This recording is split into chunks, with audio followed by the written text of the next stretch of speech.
ఇందాక సోదరుడు మిత్రుడు అడిగిన దానికి పురుగులాగా చూసిండ్రు అని చెప్పి ఒక ఎమ్మెల్యే అని చెప్పి చెప్పిండు అంటే మరి అధికారంలో ఉన్నప్పుడు ఎందుకో చెప్పలేడు? అప్పుడు కూడా చెప్పాలి కదా. ఇదే మాట అప్పుడు చెప్పి మా ఎమ్మెల్యేలను పురుగుల్లాగా చూస్తున్నారు కాబట్టి నేను పార్టీ వదిలిపెట్టి పోతున్నా అని చెప్పి దమ్ము ధైర్యం ఉంటే అప్పుడు చెప్పాల్సినటువంటి మాట ఇది. చేయాల్సినంత చేసి అధికారం అనుభవించాల్సినంత అనుభవించి ఇప్పుడు చెప్తే ఎవరు నమ్మేటటువంటి పరిస్థితులలో కూడా ఉండరు. నిజంగా చెప్పాలంటే ఈ పోతున్నటువంటి ఎమ్మెల్యేలు కావచ్చు, ఇంకొకరు కావచ్చు, మనము అప్పుడప్పుడు గింజలు ఇవి మంచిగా తాలి గింజలు అనుకుంటే కొన్ని గింజలు ఉంటేనేమో చాట్లు వేసి చెరుగుతాం. ఎక్కువ ఉంటే ఏం చేస్తామంటే గాలికి తూర్పాల పడతాం. ఇప్పుడు తూర్పార కార్యక్రమం జరుగుతూ ఉంది. తెలంగాణ రాష్ట్రం లోపల తూర్పార పట్టడం అనేటటువంటి కార్యక్రమం జరుగుతూ ఉంది. ఈ తాలుగింజలైనటువంటి ఈ దొంగలందరూ కూడా పార్టీలకు వెళ్ళి బయటికి వెళ్తూ ఉన్నారు. వాళ్ళు పోవాలా, పోతేనే మాలాంటి అస్సలైనటువంటి గింజలు నిజమైనటువంటి కార్యకర్తలు నాయకులు అనేటటువంటి వాళ్ళు మిగులుతారు. అప్పుడు ఉన్నది మేమే, ఈ దొంగలు వీళ్ళంతా. వీళ్ళు తాలిగింజలు పోతే నష్టం ఏం లేదు పార్టీకి. వీళ్ళు ఒక్కరు పోయినంత మాత్రాన నష్టం లేదు. కేసీఆర్ గారు ఒక్క లీడర్ పోతే 100 మంది లీడర్లను తయారు చేసేటటువంటి కేసీఆర్ గారు నాయకుడు మాకు ఉన్నారు. ఒకరెవరో పోయినంత మాత్రాన పార్టీకి వచ్చేటటువంటి నష్టమేం లేదు. మనం గతం లోపల చూసినాము, బై ఎలక్షన్స్ జరిగితే డిపాజిట్లు కూడా రాలేవు ఈ పార్టీలకు.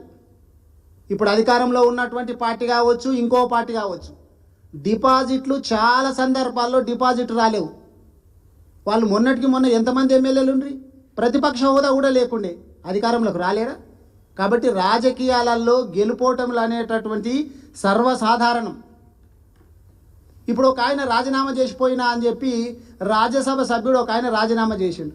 చాలా సంతోషము, స్వాగతిస్తున్నాం. మరి వాళ్ళ కూతురుని ఎందుకు రాజీనామా చేయించలేడు? ఈడ చేయించాలి కదా. నువ్వు విలువలకు కట్టుబడి ఉన్నటువంటి వ్యక్తివైతే నువ్వు ఒక్కడివి రాజీనామా చేసుడు కాదు. ఈడ నీ కూతురు బీఆర్ఎస్ పార్టీ గుర్తు మీద గెలిచి హైదరాబాదు నగరానికి మేయర్గా ఉన్నది, ఒకటే ఇంట్లో వండుకుంటూ. మరి నీ కూతురు చేత కూడా రాజీనామా చేయించు. అప్పుడు నువ్వు విలువలకు కట్టుబడి ఉన్నావు అనేటటువంటి మేము నమ్ముతాం. అంతే తప్ప ఆ పోయినటువంటి సీటుకి మళ్ళీ ఎట్లాగో గెలుస్తామనేటటువంటి బలము మీకు ఉన్నది చూసుకొని నువ్వు ఒకటి రాజీనామా చేసుకొని నీ కూతురు చేత మరి ఆ మేయర్ పదవిని ఎట్లా కొనసాగిస్తున్నావు చెప్పు. కాబట్టి దయచేసి మీరందరూ ప్రజలు గమనిస్తున్నారు. తెలంగాణ ప్రజలు చాలా తెలివైనటువంటి వాళ్ళు. ఇప్పుడు నిరుద్యోగులు, యువతీ యువకులంతా ఇంత ధర్నాలు చేస్తుంటే రేవంత్ రెడ్డి గారు ఎందుకు కామ్గా ఊరుకున్నారు చెప్పండి? ఎందుకు కామ్గా ఊరుకున్నారు చెప్పండి? ఎందుకు అంటే అటెన్షన్ డైవర్షన్. ఆయన ఇచ్చినటువంటి హామీల నుంచి ప్రజల దృష్టి మరల్చాలా. ప్రజల దృష్టిలో అంతా ఈ నిరుద్యోగుల గురించి ఆది గురించి ఆలోచిస్తారు. అప్పుడు వాళ్ళకి ఇచ్చినటువంటి హామీలన్నీ కూడా మర్చిపోయేటటువంటి అవకాశం ఉంది. ఆ దృష్టి మరల్చాలనేటటువంటి ఉద్దేశంతో రేవంత్ రెడ్డి గారు చేస్తూ ఉన్నారు. ఇప్పుడు ఎందుకంటే నువ్వు ఉద్యోగాలు ఇచ్చేది యువతి యువకులకు, వాళ్ళే చెప్తున్నారు, అయ్యా మాకు కొద్ది రోజులు సమయం ఇయ్యి అని వాళ్ళు చెప్తే, వాళ్ళు చెప్పిన తర్వాత నీవేంది, నీకు నష్టం లేదని నువ్వు చెప్తున్నావు. నేను పోస్ట్ పోన్ చేస్తే నాకు నష్టం ఏం లేదు అని చెప్తున్నావు. మరి చేస్తే నష్టం ఏం లేనప్పుడు చేయడానికి ఏముంది? అవునా కదా? కాబట్టి దయచేసి మీరు అందరు కూడా ఆలోచించాలా. ఆయన ఇచ్చినటువంటి హామీల గురించి దృష్టి మరల్చాలనేటటువంటి ఉద్దేశంతో రేవంత్ రెడ్డి గారు ఈ కార్యక్రమం చేస్తూ ఉన్నారు. ఆంధ్రప్రదేశ్ లోపల సాధ్యమైనటువంటి 1:100 గ్రూప్ 1 ఇక్కడ ఎందుకు సాధ్యం కాదు చెప్పు?